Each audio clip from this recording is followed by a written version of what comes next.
Our time, Imam Sahib al-Asr wa zaman. Allahumma salli. Respected scholars, brothers and sisters, Assalamu alaikum wa rahmatullahi wa barakatuh. To be able to examine the reality and the historical personage of Imam Ali ibn Abi Talib, salawatullah wa salamuhu alayhi, Allahumma salli ala Muhammad wa alayhi, is a somewhat impossible task. Imam Ali ibn Abi Talib has mesmerized the minds of many of the greatest thinkers in history. Muslims and non-Muslims alike have sought to understand the reality as well as the historical personality of Ali ibn Abi Talib. Indeed, you find some of the greatest mystics, some of the greatest philosophers, some of the greatest jurists, some of the greatest scholars of ethics have all tried to understand the values of Ali, the stands of Ali, the principles of Ali. Many have sought to understand the philosophy behind his words, or indeed tried to understand the attributes that surround his character. It's no surprise that when you look in history, you find that the merits this man was afforded highlight his importance, not just in the religion of Islam, but his importance in the evolution of humanity as a whole. Some came and called him God, and that was understandable. Others came and called him the master of the believers. Others took him as the very pole of spirituality, that no man or woman can ever claim to be spiritual unless they have tasted Ali ibn Abi Talib's words or sayings. Others called him the fourth caliph, and therefore you find that many have tried to come in order that they are able to analyze what exactly Ali ibn Abi Talib offers mankind. If you were to ask a great non-Muslim, he would say to you, to me, Ali ibn Abi Talib is the voice of human justice. If you were to ask the greatest Muslim, he would say, I fear to praise you too much, because I fear there will be a time where people will take you as God, and they will take the very dust that is underneath the feet where you walk, and the ground where you step. Therefore you find that to study Ali ibn Abi Talib's reality, as well as to study his historical personality, are of the utmost importance for us as Muslims. And indeed, that will be the series of my topic in the next 24 nights of the holy month of Ramadan, to try and understand the historical personality of Ali ibn Abi Talib. What is the essence of Ali ibn Abi Talib before this world was created? What's the essence of Ali ibn Abi Talib when he came into this world? What are the proofs that he was born in the Kaaba?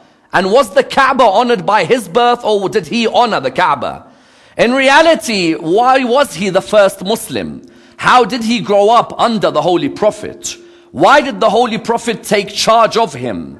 Was he the first Muslim, and how important was this? What's the reality of him at the event of Da'wat al-Ashira? What did it try and present to us as Muslims, but also as human beings? How did he serve the religion of Islam as a young man? How pivotal was he on the night of Hijrah? How did he ensure that the Fatimas reached Medina? And how does he have a closer relationship with the Masjid of Quba, and indeed with all the other mosques of the religion of Islam? What was the backdrop to his marriage to Fatima al-Zahra? What was his role at Badr, at Uhud, at Khandaq, at Khaybar, at Hunayn, at Tabuk, at Dhat al-Salasil? Why was he called the Nafs of Muhammad at Mubahala? Why was he given a title on the day of Tawbah that only he could be the one who presents the Quran? And how powerful was the ring he gave away in Ruku' on that day? Also, what were the merits of him on the day of Ghadir? How was Ghadir renounced from him? How did he react to Saqifa in 25 years of silence or 25 years of magnanimity? What was his role on the day of Jamal, the day of Siffin, the day of Nahrawan? Why was he killed? Who killed him? And for how many years was his grave kept a secret from the human being, because the human being wanted to annihilate both his body and his soul? Over the next 24 nights, both here and inshallah in Allentown, Pennsylvania, I want to look at a sketch of the historical personality of Ali ibn Abi Talib. Ali ibn Abi Talib can never be confined to 24 nights. In reality, if mankind all came together and they bought all of their ink, and the inks were trees, and the trees became mountains, they would never elucidate the merits of Ali ibn Abi Talib. That there is no doubt. But there needs to be a course where a person reflects upon themselves and really asks themselves, how much do I understand the reality and the historical personage of Ali? The reality of Ali is understanding his essence. The historical personage is understanding his 63 years on earth. Never confine Ali ibn Abi Talib to earth, for Ali ibn Abi Talib transcends earth. We are the mortals of earth. Ali ibn Abi Talib is part of the heavens. But in 24 nights, I'd like to look at Ali from 0 until 63, in order that we're able to understand each and every step of Ali ibn Abi Talib in this period. And I'd like to begin first by this premise. For us to be able to come in 2014 and praise Ali ibn Abi Talib on a pulpit is a miracle in itself. Without a doubt, the most vilified man and the victim of the most severe smear campaign in the history of Islam is Ali ibn Abi Talib, and that there is no doubt. There is no figure in the history of this religion who has been the victim of propaganda, the victim of hatred, the victim of ridicule, the victim of envy like Imam Ali ibn Abi Talib. For me to be here today in 2014 and for the world to hear lectures praising Ali ibn Abi Talib is a far cry from the origin of what was intended by the Muslim world for Ali ibn Abi Talib. Because I tell you, there is no man vilified in this religion like Amir al-Mu'mineen. A few hundred years ago, this lecture could never have been given. A few hundred years ago, Ali ibn Abi Talib was seen as a victim of hatred, was seen with a propaganda campaign that he was the cause of all disunity and the cause of all trouble in the religion of Islam. I would go as far as saying, not even the Prophet Muhammad has been at the victim of a smear campaign like Ali ibn Abi Talib. The Prophet has always been loved within his religion. Yes, there have been empires which have tried to attribute to him faults in order that their caliphs rise while he falls. But there is no doubt that the Prophet Muhammad genuinely and generally by many Muslims has always been at the receiving end of accolades. But Imam Ali ibn Abi Talib is the opposite. For the first few hundred years of this religion, it was very difficult for someone to attribute praise to Ali ibn Abi Talib. Rather, a person who had hatred for Ali was always the one who was given the most praise. And that's why someone would be surprised, as in someone would turn around and say, hold on, surely if anyone's going to attack Ali ibn Abi Talib, it would be people outside of the religion of Islam, as in people maybe outside of the religion would have hatred for him because of what he had done. You find, for example, yes, someone like Dante, the renowned author, is someone who within his divine comedy, when he travels through the inferno, many of you will know Dante went on that journey which he claims towards the inferno, towards hell.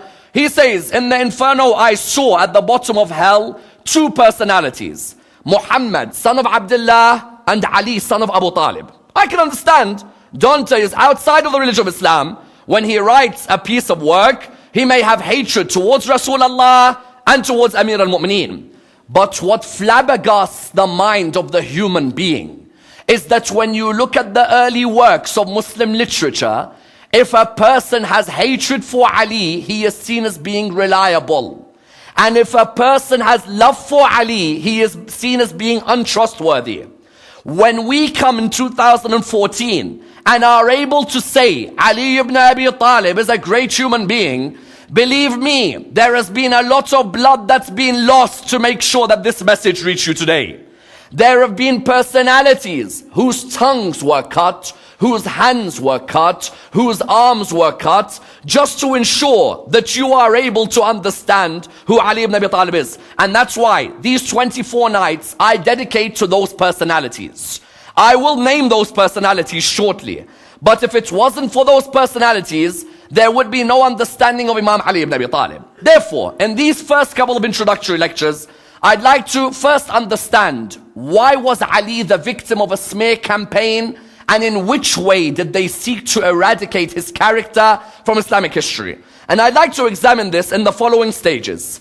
Number one, why is there hatred against any human being generally in society? And what are the three main reasons behind the hatred of one human being to another? Number two, how did they seek to eradicate the name of Imam Ali? A, literally, B, metaphorically. Number three, how did the adhan and the Friday prayer become the center of destroying the character of Ali ibn Abi Talib. Number 4, how did books of literature look for haters of Ali to make sure their hadiths filled their books? And how did these haters of Ali remove the merits from him and give his merits to those who were in opposition to him? Number 5, which Imams of Ahlul Sunnah stood up against the smear campaign against Ali ibn Abi Talib and were tortured or beaten because of their love for Amir al-Mu'mineen? Number 6, which companions of Amir al-Mu'mineen lost their lives in order that they made sure that his flag remained the highest forever? And number 7, what was the most vicious act towards the children of Ali that's highlighted in the first years of Islam? There was no love for Ali ibn Abi Talib. Let me examine this as an introduction to the biography and the lessons from the life of Ali ibn Abi Talib. Why does the human being hate? If you look at around us within society today, you find that there are hate campaigns everywhere in the world. In the worlds of families, there are hate campaigns. In the world of communities, there are hate campaigns. In the world of politics, there are hate campaigns. Each and every one of us at one stage or another in our life has been a victim of a campaign of hate. The question psychologically is, why is a human being hated by another human being? As in, how many of you in life have wondered to yourself, why does this person hate me? As in, what is it that I've done wrong to them that's made them hate me so much? Psychologists have come out with 3 conclusions as to why it is that a human being shows hatred towards another. The first reason a human shows hatred to another is envy, no doubt. As in, sometimes when you see another human being who's receiving praise constantly, receiving accolades regularly, people are always talking about the greatness of that personality, whether they be a male or a female. The human being sometimes looks at that and wonders to themselves, why is it that that person always receives the praise of the people? You find that the Holy Prophet would say, envy can be positive or it can be negative. The positive envy is called ghibta. The negative envy is called hasad. Positive envy is when I see a human being receiving accolades and I say, MashaAllah, look at what they have received. May Allah increase it for them and also give me of what they receive. Correct or no? That person looks at the issue positively. Negative envy is what? Why is it this person's praised all the time? As in, why is it that everywhere I go, that person in every book is receiving the praise? Why is it this person has wealth? Why is it this person has good looks? Why is it this person has children? Ya Allah, remove them of what they have. The human being, from the very origin, envy has been the disease that made them cause hatred.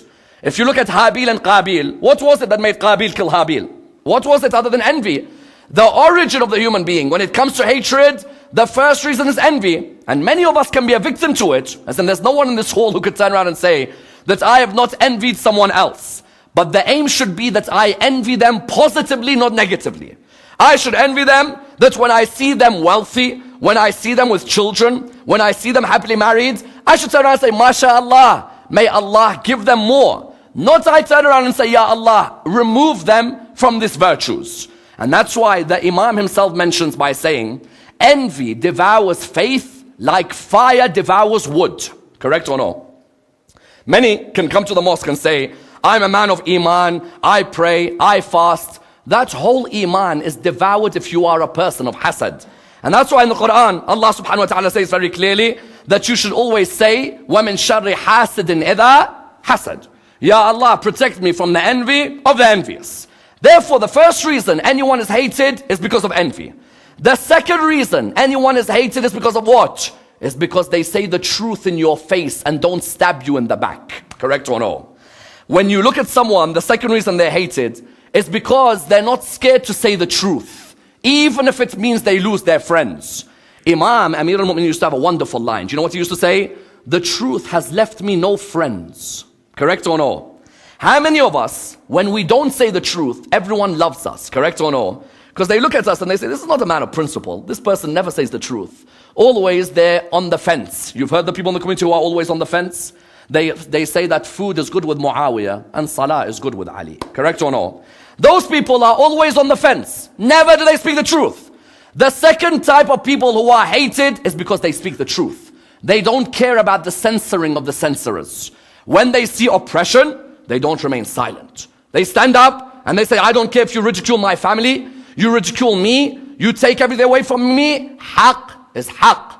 Where I see the truth, I speak out. That person always has enemies and friends.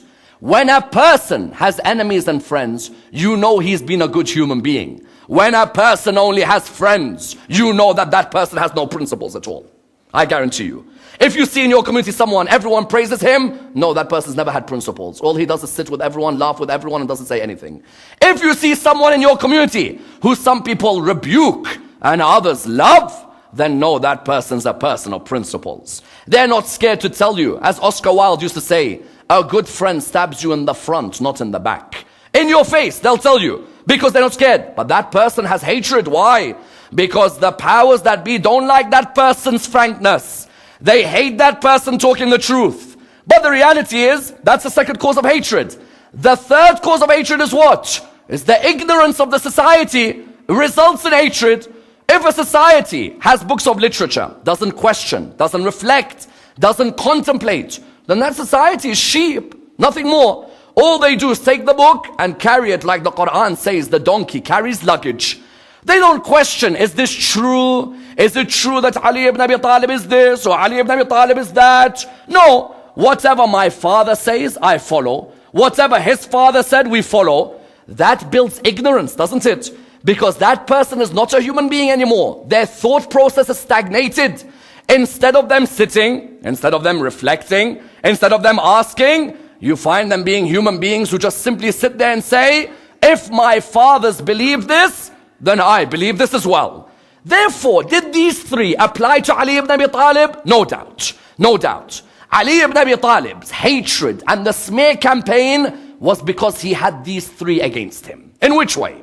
The first one, the smear campaign began against Ali ibn Abi Talib was because of the envy towards the accolades that he had. What do I mean? There are certain hadiths in hadith literature which I call the hadiths of the three. Someone says, what do you mean the hadiths of the three? There are certain traditions that begin by saying, Ali ibn Abi Talib had three. I wish I had them, and if I had them, I would have given the whole world away for them. There are many hadiths that come from famous companions of Rasulullah who say this blatantly, that Ali ibn Abi Talib had three, we all wish we had those three, but he's the one who received them. That, in some cases, someone may say, is said out of praise. But there's a hint of envy within that type of hadith. That I wish I had three things that Ali ibn Abi Talib had. Let me give you an example. Umar ibn al-Khattab one day said, I would give everything away if I had three things which Ali ibn Abi Talib was given. They said to him, what is it? He said, the first thing Ali ibn Abi Talib was given was that he was given Fatima al-Zahra as his wife. Salawatullah wa salamu alayha. Do you know how much envy it creates when you all propose for Fatima and you're all rejected? It stays. Because all of you go and propose, and yet Allah subhanahu wa ta'ala wants this man to marry Fatima. Umar ibn al-Khattab says, the first thing Ali had, which we all wanted, was Fatima. He proposed to her. Not only did Allah give him Fatima, but he had kids from Fatima as well. He says, I would give everything away if I had that, number one. Number two, everything that was halal for Rasulullah was made halal for Ali ibn Abi Talib as well. And everything made haram for Rasulullah was made haram for Ali ibn Abi Talib as well. Meaning what? Meaning, for example, if all the doors of the houses were closed to the courtyard of the mosque of Rasulullah, except the door of Ali ibn Abi Talib. He could enter the courtyard of Rasulullah as he pleases. For the rest of us, we were banned from entering in a state of janaba. Ali ibn Abi Talib could enter anytime he wants. He says, that's number two. He says, number three, the day of Khaybar. All of us that night were waiting. Who is the man who's going to be given the flag tomorrow? Who Rasulullah says, tomorrow I'll give a banner to a man. Me and Allah love him, and Allah and me. Me and Allah love him, and he loves me and Allah. When he goes on the battlefield, he only returns with victory. He said, I wish I would have given everything away if I had those three merits. You think something like that is said soft-heartedly? Not at all. Something like that is said quite blatantly.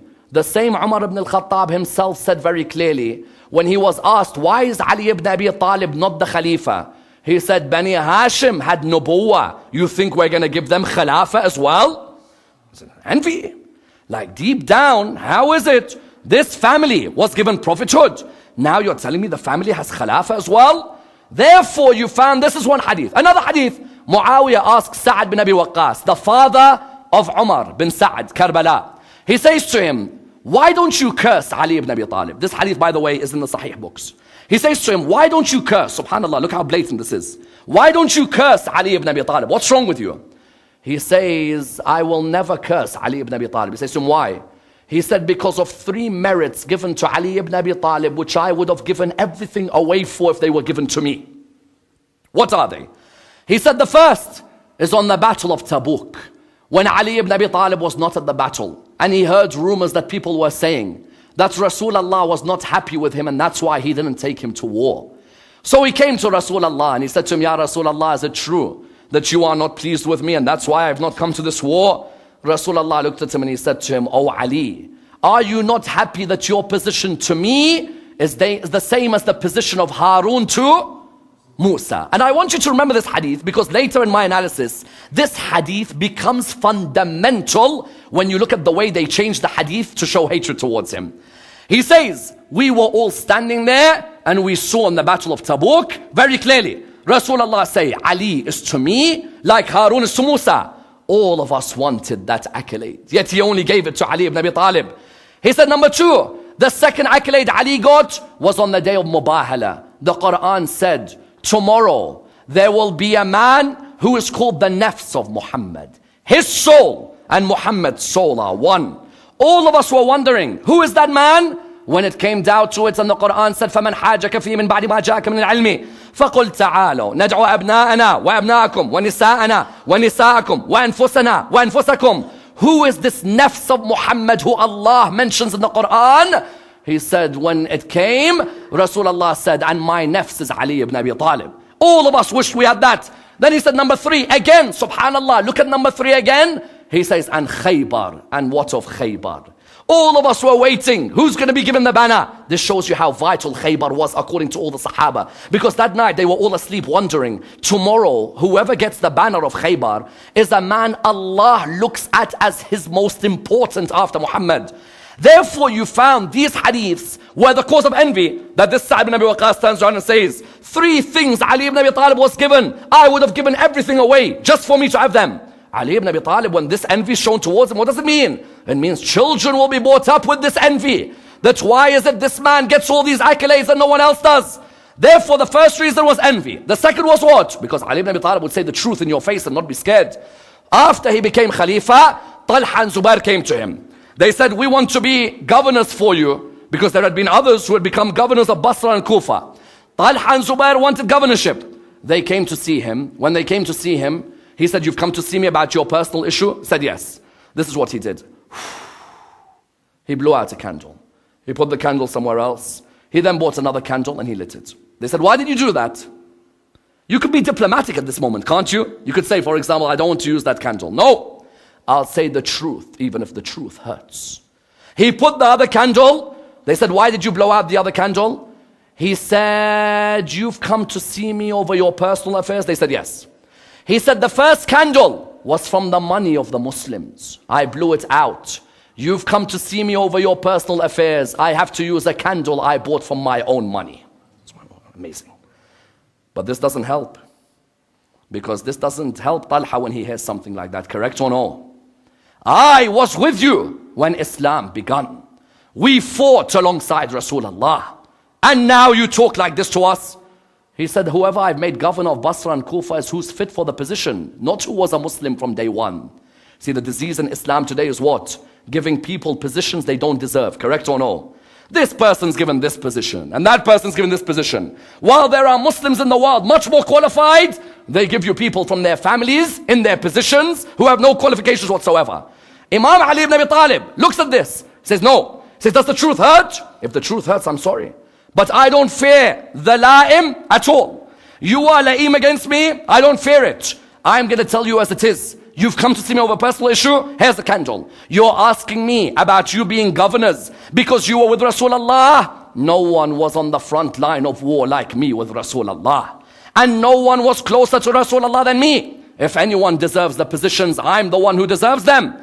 Therefore, the second reason he was hated was what? The truth in your face, correct or no? The third reason, the ignorance of society. Society would take hadiths from anyone and they wouldn't question them.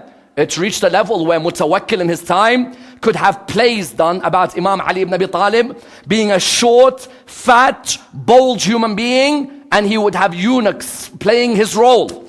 Instead of the Muslim community standing up and saying, hold on, Ali ibn Abi Talib, surely he is not someone who is unwell, unfit. You found the Muslims would bring up their children calling him al-anza al-batin, the bold, fat one. You found the ignorance was what? The ignorance would cause hatred. They wouldn't question Amir al-Mu'mineen's position.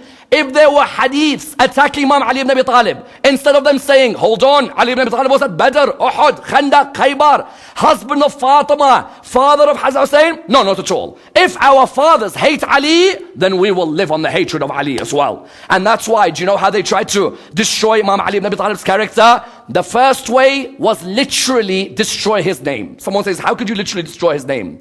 Have you noticed the most common name of the Imams of Ahlulbayt is Ali? Ali Zayn al-Abidin, yes? Ali ibn Musa al-Rida, Ali al-Hadi. Ali and Muhammad are interchangeable in the names. Do you think the Imams of Ahlul-Bayt don't know how to name their children? Because today when I look at Muslim communities, I see some names which are popping out. I'm like, Habibi, where did you get that name from? Oh, it sounds cool. What do you mean cool? He says, sounds cool. I can fit into the Western world. And when the Englishman looks at me, he will say, MashaAllah, you are modern. Ali ibn Abi Talib and the Ahlul Bayt didn't know how to name cool names. There aren't many names in the Quran we can name. There are many names. Why do the Ahlul Bayt keep sticking to Ali and Muhammad? Ali and Muhammad. There was a message for all of us. Never, ever stop naming your children on the name of Abu Turab. If you have to name your kids Ali or Layth or Karar or Murtada, name them. Because never let his name die in society. When Imam al-Hussein was asked, you have a son called Ali Asghar, and a son called Ali al-Akbar, and a son called Ali Zayn al-Abidin. Is there no other names you could give your son? He replied by saying, if I had 1,000 sons, I'll name them all Ali. What a lie. What a lie. Because what's he trying to say? He's trying to say, do you know what this campaign is all about? They want to remove my father from the legacy and annals of history. That's why they're telling you, name other names. Of the Imams of Ahlul Bayt, only one Imam has the name of a prophet except Rasulullah. And that's our 7th Imam, correct or no? Other than him, it's either Ali, Muhammad, Muhammad, Ali, Ali, Muhammad. Why? Because they wanted to make sure in the name remains a legacy of a great human being. That's when you see children walking around. Karar, Layth, Murtada, Abu Turab, Abu al-Hasan, Abu al-Sibtain. You look at them and you say, Subhanallah, Ali ibn Abi Talib never died. If his body is buried under the ground, his soul remains in the heart of every human being that no one will eradicate. Muawiyah comes to Ibn Abbas. He says, I heard you had a child. He said, yes. He said, what did you name him? He said, I named him Ali. He looked at him. He said, what the title? What title did you give him? He said, Abu al-Hasan. He said, you give him the title of the man and you give him the name. There is no other name to name because they wanted to build in Syria. You know, in those days, Sham wasn't just Syria. Today, if you ask someone what's Sham, they say to you, Sham is Syria. In those days, Sham was Syria, Palestine, Lebanon, Jordan. From those countries until today, there are people who can't stand the name of Ali ibn Abi Talib, I guarantee you. Because their children were brought up on the legacy of personalities who didn't want the name of Ali to rise. Yes or no? Muawiyah looks at Ibn Abbas. Hajjaj comes on the day of Eid al-Adha. Eid al-Adha, those of you been to Hajj. What do we do on Eid al-Adha? What do we sacrifice? Sheep, correct or no? Hajjaj comes to his governor. He says to him, what do Muslims do today? He said, they sacrifice sheep. He said, that's it? He said, yes. He said, do me a favor. He said, what is it? He said, go around and sacrifice anyone named after Ali ibn Abi Talib. Straight. Anyone named after Ali, go and sacrifice them. Go and behead them. I don't want to hear this man's name around. I want his name literally eradicated. That if a child is found to be named Ali, hang them or behead them. Don't let a world grow where Ali ibn Abi Talib is still remembered. The first way, eradicate his name from the annals of history. The second way, what do? You don't just eradicate his name. No, literally, you make sure that his name is cursed on the pulpits on the Friday prayer. Do you know what a disgusting history we have? That from the day he died, for over 50 years, no Friday prayer could begin except that it has to curse Ali ibn Abi Talib at the beginning. Today, I come to Salat al-Jum'ah. It's a miracle, isn't it? That I can come to Salat al-Jum'ah and I can hear someone say, Alhamdulillah alladhi ja'alana min al-mutamassikina biwilayat Amir al-Mu'minin. Correct or no? There was a period for over 50 years. If a khatib of Salat al-Jum'ah did not curse Ali ibn Abi Talib, he would have to be removed from his post. You had to curse Ali ibn Abi Talib in order for you to survive. One day Muawiyah comes to Ahnaf ibn Qais. Muawiyah comes to Ahnaf ibn Qais. He says to him, Ahnaf, I need a favor from you. He said, what is it? He said, you're giving the khutbah? He said, yes. He said, curse Ali ibn Abi Talib for me. Ahnaf looked at him. He said, Muawiyah, I don't want to curse Ali ibn Abi Talib and I don't want this culture to grow. He said to him, why? He said, firstly, Ali ibn Abi Talib has gone to his grave. The man is now gone. Why do you still have to curse him? Have some respect for yourself. Secondly, if the children are used to cursing the companions, there'll be a day they'll curse the prophets of Allah. Muawiyah looked at him and he said, listen to me. You go up there on that pulpit and you curse Ali. Did you hear me or no? Ahnaf bin Qais looked at Muawiyah. He said a line I'll never forget. He said to him, I will, okay. I'm going to go up there and curse. And you know what I'm going to do as well? When I curse up there, I'm going to at the end ask the whole crowd to recite Ameen after every curse. Do you accept? He said, that sounds very good to me. He said, but you know how I'm going to curse? I'm going to tell the people, oh people, Ali ibn Abi Talib and Muawiyah son of Abu Sufyan fought at the battle of Siffin. May Allah's la'na go on the rebel of the two of them. And may Allah's la'na go on the leader of the rebellious group. I want them to say Ameen at the end. Are you now confident for me to curse? He looked at him and said, I think it's better you stay away from cursing in the prayer. 50 years, the cursing would continue until Umar bin Abdul Aziz stood up and he decided no more la'na on Ali. Umar bin Abdul Aziz showed you, if you question what your parents have given you, there is no harm. Because their ignorance can be the biggest virus. Umar bin Abdul Aziz says, I was a young man. We were taught the Quran. He said when my tutor would teach me the Quran, if my tutor said something wrong, I would foul mouth my tutor. If my tutor was late, I would foul mouth him. And he says when we were kids, the way we used to curse, if you ask any child today, what's the curse words? They'll tell you all these different curse words. In those days, the curse word was what? To curse Ali ibn Abi Talib, yes? You would send la'na on Amir al-Mu'mineen. He said, we would send la'na on Amir al-Mu'mineen. One day, my Quran teacher looked at me. He said, Umar, haven't I taught you the Quran? He said, yes, you have. He said, haven't we studied the Battle of Badr in the Quran? He said, yes, we have. He said, when we studied the Battle of Badr in the Quran, didn't we study that those who fought on the day of Badr, Allah praises them? He said, yes, you are right. Allah praises all those who fought on the day of Badr. He says, what do you think of those who fought at Badr? He says, they are great. He says, what do you think of a man who of the 70 killed from the kuffar on the day of Badr, 35 were from his sword? He said, that man must be a great man, whoever he is. He said, the very man you send la'na on is the man who killed half the opposition on the day of Badr. Umar bin Abdul Aziz says, I was 6 at the time. He said, when I heard this, I thought to myself, you know what? When I grow up one day and become Khalifa, I'm going to make sure that la'na on Ali ibn Abi Talib stops. When he became Khalifa, first thing he did, give Fadak back to Imam al-Baqir. Second thing he did was stop the la'na on Amir al-Mu'mineen. Because he could not take the fact that society was growing up with hatred against Ali ibn Abi Talib. And he himself would say, when my father Abdul Aziz would speak about anyone, he would speak so eloquently. The moment he speaks about Ali, his name would stutter, his mouth would stutter. I'd say to him, Dad, why is it when you mention anyone else, you speak eloquent? Yet when you mention the name of Ali ibn Abi Talib, you stutter. He said, my son, if the people knew the real merits of Ali ibn Abi Talib, none of us Bani Umayyah would ever be in power. Subhanallah. He said the people, if they were allowed to have a glimpse of Ali ibn Abi Talib, no one from Bani Umayyah would ever be in power. Therefore the second way was what? Second way was to curse his name on the public, on the pulpits. The third way was what? The third way was a phenomenal way. Get every hater of Ali ibn Abi Talib to write hadiths.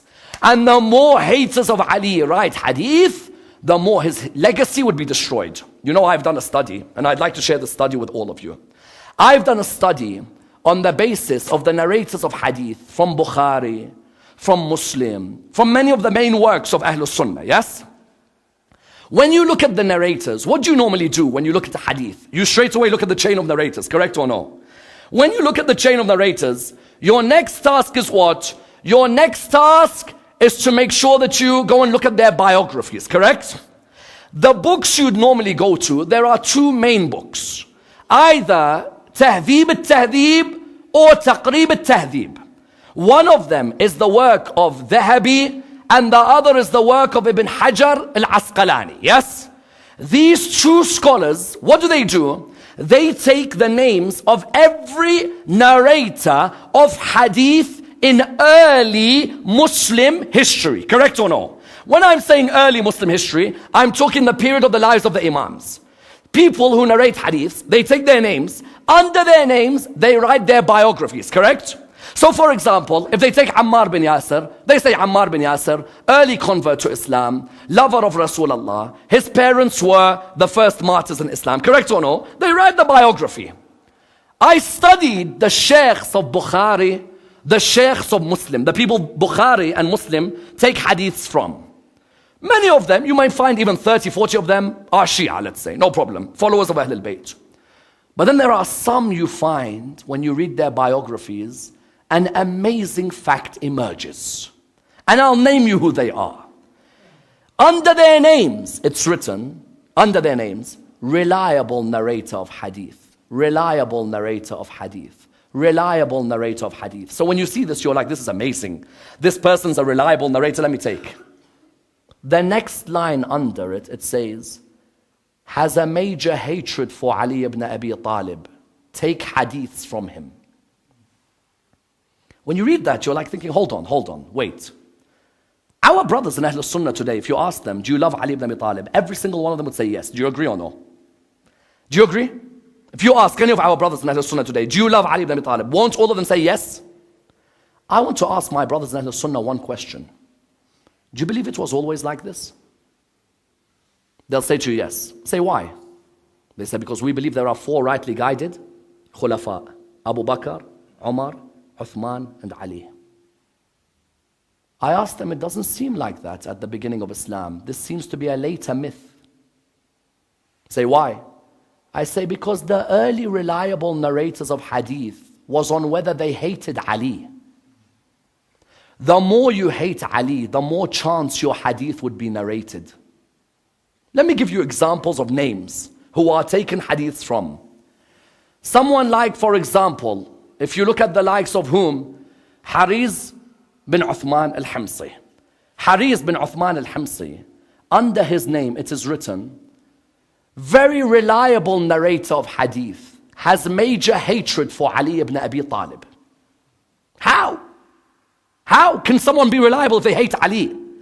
If early Islam loved Ali, how are you taking hadiths from someone who hates Ali?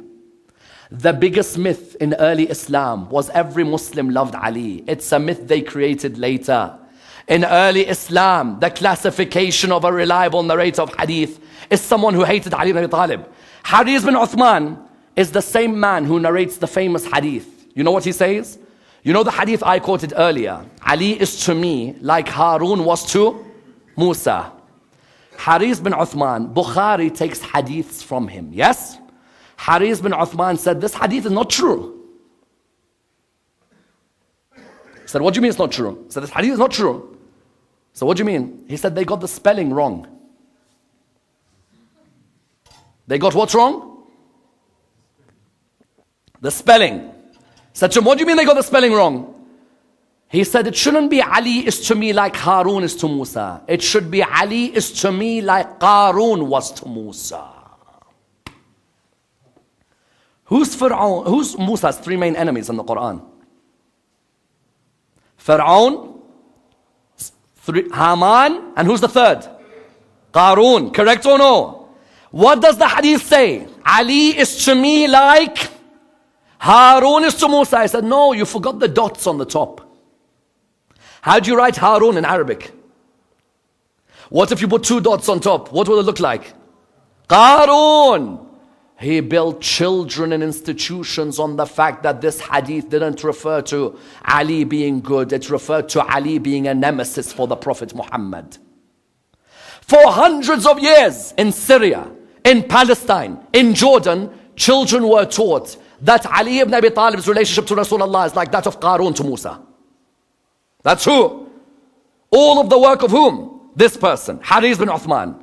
Who else do you have? Maswar bin Makrama. You know Maswar bin Makrama is seen as a very reliable narrator of hadith in Ahlul Sunnah. You know Maswar bin Makrama is the man, you know the hadith, Fatima is a part of me. Whoever angers her, angers me. You've all heard the hadith, correct? Bukhari narrates the hadith, Fatima is a part of me. Whoever angers her, angers me. Normally when you hear that hadith in majalis, you think, subhanallah, those who hurt Fatima al-Zahra, how could they hurt her? How could they be evil towards her? You know where I'm going, correct? You know what the sharh of this hadith is? According to Maswar bin Makrama, he says this hadith is an attack on Ali ibn Abi Talib. I said, what do you mean it's an attack on Ali ibn Abi Talib? He said Ali ibn Abi Talib went behind Fatima al-Zahra's back to propose to Abu Jahl's daughter Juwayriyah. He went to propose without Fatima al-Zahra knowing. So Fatima al-Zahra found out. When Fatima al-Zahra found out, she went to Rasulullah. She said to him, Ya Rasulullah, how dare that Ali ibn Abi Talib go behind my back? How dare he go to marry and propose for the daughter of Abu Jahl? That Ali ibn Abi Talib has angered me. Rasulullah, as soon as he heard this, he said, everyone gather in the mosque. He stood up on the pulpit and he said, it's not for me to make halal that which is haram, or haram that which is halal. But Ali ibn Abi Talib today has done something which is prohibited for him. Ali ibn Abi Talib has angered Fatima al-Zahra. And know that whoever angers Fatima has angered me. And whoever angers me has angered Allah subhanahu wa ta'ala. Today Ali ibn Abi Talib has angered Allah subhanahu wa ta'ala. Fatima is a part of me was never taught as an attack on others. It was always taught to children for hundreds of years. As the moment Allah became angry with Ali ibn Abi Talib. Tell me, Ali ibn Abi Talib has no better father-in-law to go for than Abu Jahl? Even if you just look at the hadith like that. You want Abu Jahl to be your father-in-law? Number one, Haris. Number two, who? Maswar bin Makrama. Number three, Samara bin Jundub. Samara bin Jundub. Under his name, it's written, hater of Ali ibn Abi Talib. Very reliable in hadith. Take a lot from him. This Samara bin Jundub, Muawiyah comes to him. He said, there's an ayah in the Quran praises Ali ibn Abi Talib. He said, which one? He said, Surah 2, verse 207. The verse says, and there are those who sell their souls for Allah. Correct or no? He said that ayah in the Quran, everyone uses it to praise Ali. Someone said, yes, you're right. It's about him on the night of Hijrah. He gave his soul, his body away apparently for Muhammad. He slept in his bed on that night. He said, yes. He said to him, Samara, is there any way we can change the meaning of this ayah? He said, what, you want me to change the Quran? He said, no, not the Quran. The tafsir of this ayah. He said, what do you want me to make the tafsir? He said, change it. Don't say it's revealed about Ali on the night of Hijrah. Say it's a prophecy about Ibn Muljam. He said, what do you mean? He said, say that Allah prophesies there will be a man who one day loses his life for the sake of Allah. That man is Ibn Muljam when he kills Ali in the mosque of Kufa. Samara looks. He says to him, how much will you pay me for this? He said to him, 100,000 dinar. He said, what? 100,000 dinar to make sure children are brought up hating Ali ibn Abi Talib forever? He said 200,000. He said more, 300. There is a narration which says he paid him 800,000 dinar to make the ayah reveal about Ali ibn Abi Talib. Imagine. They went to that extent They made sure Hariz bin Uthman, Maswar bin Makrama. They made sure, for example, Samara bin Jundub, Al-Karabis al-Baghdadi, Imran bin Hattan, Imran bin Hussein. Name after name of people who either their grandfathers were killed at Siffin and hated Ali, or they fought Ali and hated Ali. You would find in the books of Hadith of Dhahabi and of Ibn Hajar, under their names, it says very clearly that this person hates Ali. Take as many hadiths as you can from them. Did anyone stand up against these people or no? Yes. From Ahlul Sunnah and from the Tashayyu', there are people, because of them, we are able to praise Ali ibn Abi Talib in this series of lectures. From Ahlul Sunnah, the first of them, Imam al-Shafi'i said, if my love of Ali as the wali of Rasulullah is called Raf, or calls me a Rafidi, then I am the first of the Rafidis. Imam al-Shafi'i, who today in the Muslim world, more than 25% of the people follow his fiqh, he knew there was a time that to love Ali ibn Abi Talib was seen as a negative point on a Muslim. He said, if my love for the wali is determined as rejection, then I'm the first of the rejectors. More than that, our brothers in Ahlul Sunnah have 6 Sahih books. Do you agree with me or no? Sahih al-Bukhari, Sahih Muslim, Tirmidhi, yes, Abu Dawood, Ibn Majah, and what's the last one? An-Nasa'i, correct or no? Many of you would have read the book Sunan an-Nasa'i. Have any of you ever asked that Nasa'i, one of the authors of the 6 most important books of Hadith in Ahlul Sunnah, do you know how Nasa'i died? He died because he wanted to praise Ali ibn Abi Talib publicly. They beat him to death. They came to him, they said to him, in your book, you have much praise of Ali and nothing for Muawiyah. Why? He said, to tell you the truth, if I was to live from now until the day of judgment, I could never write the merits of Ali ibn Abi Talib. Ali ibn Abi Talib's merits are many. They said to him, how about Muawiyah? He said, Muawiyah, the only merit I've ever read about the man is that Rasulullah said, however much Muawiyah eats, his stomach will never be full. He said, I promise if I had any other hadith of praise, I would include it. Why would I be scared? He said, Ali ibn Abi Talib has all these praises. Muawiyah has none. But if you want me to include, I will. Do you know what they did to him? They beat the man to death. They beat him. They hit his testicles. They hit his intestines. They beat him and beat him. Go to any of our brothers in Ahlul Sunnah today. Say, which are the 6 books you respect the most? They'll say to you, Bukhari, Muslim, Tirmidhi, Abu Dawood, Ibn Majah, and Nasa'i. Say, Nasa'i, how did he die? None of them will know. Tell them he died because he tried to protect Ali ibn Abi Talib's legacy on this earth. From Ahlul Sunnah, Imam al-Shafi'i. From Ahlul Sunnah, Imam al-Nasa'i. But from the world of the school of Ahlulbayt, those who lost their lives for their love of Ali ibn Abi Talib. Wallah, when you look at their names, if it wasn't for them, none of us would ever know Ali ibn Abi Talib today. The first of them, as a beacon of light on this earth, Hujr bin Adi al-Kindi. First, Hujr bin Adi, when Muawiyah is about to kill him, he says to him, as an Arab, you have a last wish. What do you want? He said, kill my son first. There, pointing to him. Kill my son first. He said, sorry? He said, kill my son. That man who they destroyed his grave in Sham. Kill my son first. He said, that's your last wish as a father? He said, yes. Very well. They came to his son, took the knife, beheaded his son. He smiled. Alhamdulillah. I said to him, why do you smile? We just beheaded your son. Why would you ask for your son to be killed ahead of you? He said, I had to make sure my son died on the love of Ali ibn Abi Talib.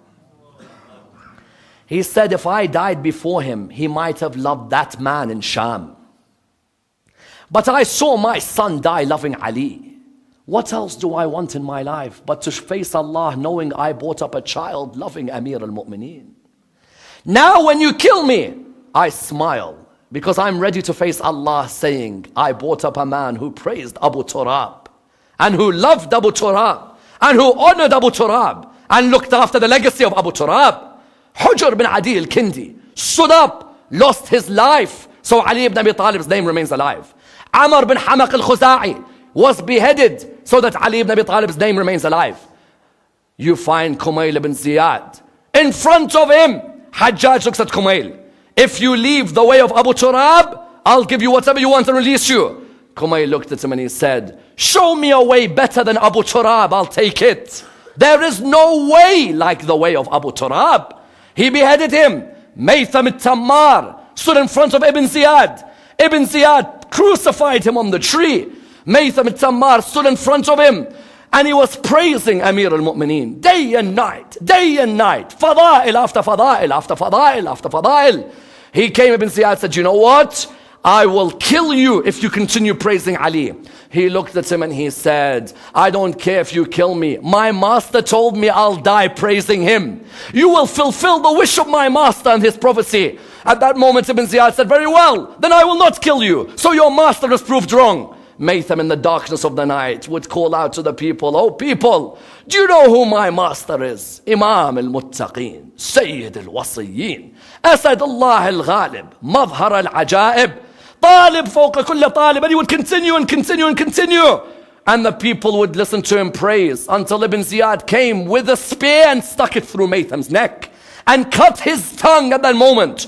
Do you think if it wasn't for Maytham and Hujr and Ammar and Kumayl and Salman and Abu Dhar and Miqdad and Jabir and Adi bin Hatim, At-Ta'i and the likes of these, wallah, we would never have Ali ibn Abi Talib today. That was the level of hatred. And these men all lost their lives because of that. But without a doubt, of all the men who lost their lives to protect Ali ibn Abi Talib, none come near Abu Abdullah stand on the 10th of Muharram. Every man gave his life away towards Amir al-Mu'mineen, but none gave their lives away like the grandson of Rasulullah, yes? And you know how hard it was when they would curse his father in front of him.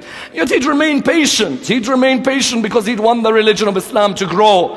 I'll never forget that moment where he comes out alone on the 10th of Muharram. He stands in front of the army of Umar bin Sa'ad and he looks towards them and he says to them, is not my grandfather Rasulullah, is not my mother Fatima, is not my father Ali, is not my grandmother Khadija, is not my uncle Hamza or Ja'far al-Tayyar? They replied to him with a line, wallah, I'll never forget. They replied to him with a line. They said to him, yes, they are all yours. He says, then why do you want to kill me? They replied to him by saying, we want revenge for what your father did to us, yes?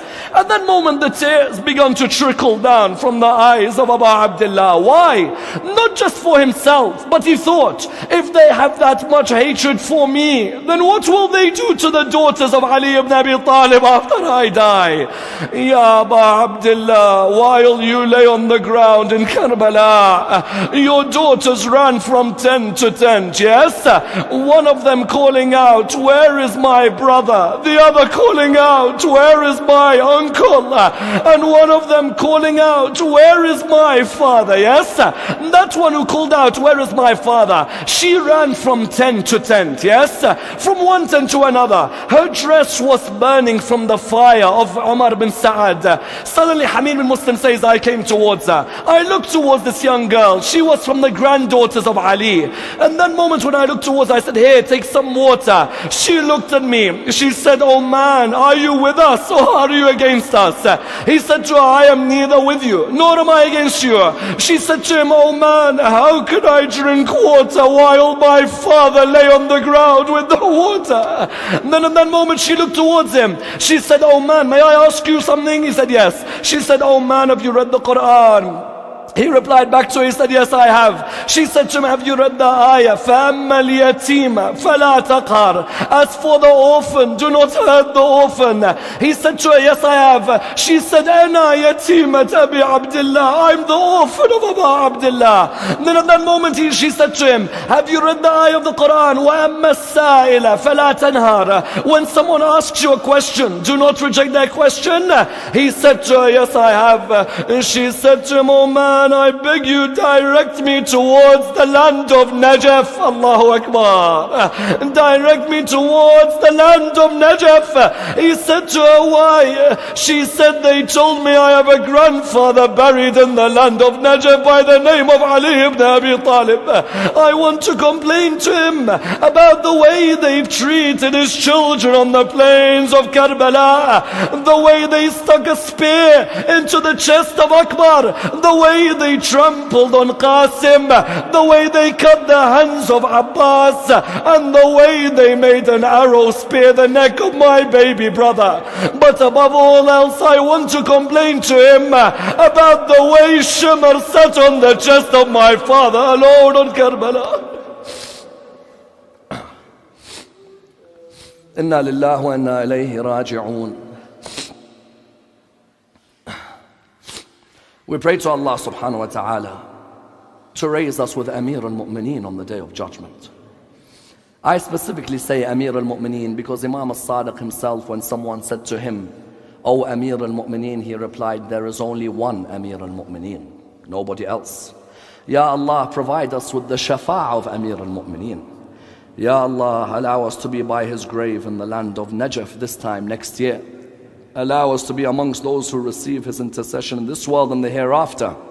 Ya Allah, allow us to build our relationship in this month, the month of the martyrdom of Amir al-Mu'mineen, by getting closer to Amir al-Mu'mineen. The originators of this majlis, may Allah bless them and allow them to continue to serve the message of the religion of Islam. Ya Allah, our brothers around the Islamic world, in this the holy month of Ramadan, the month of blessings, remove the oppression that they face. Our brothers in Iraq, our brothers in Syria, our brothers in Lebanon, our brothers in Pakistan, our brothers in Afghanistan, our brothers in Bahrain, our brothers in the Hijaz, our brothers all around the Islamic world, Ya Allah, bring peace and prosperity to them in the month of Ramadan, and remove all the oppression that they face through the blessings of Muhammad and Al Muhammad. We pray to Allah subhanahu wa ta'ala the Surah Al-Fatiha, but before it the loudest of your salawat. Allahumma salli.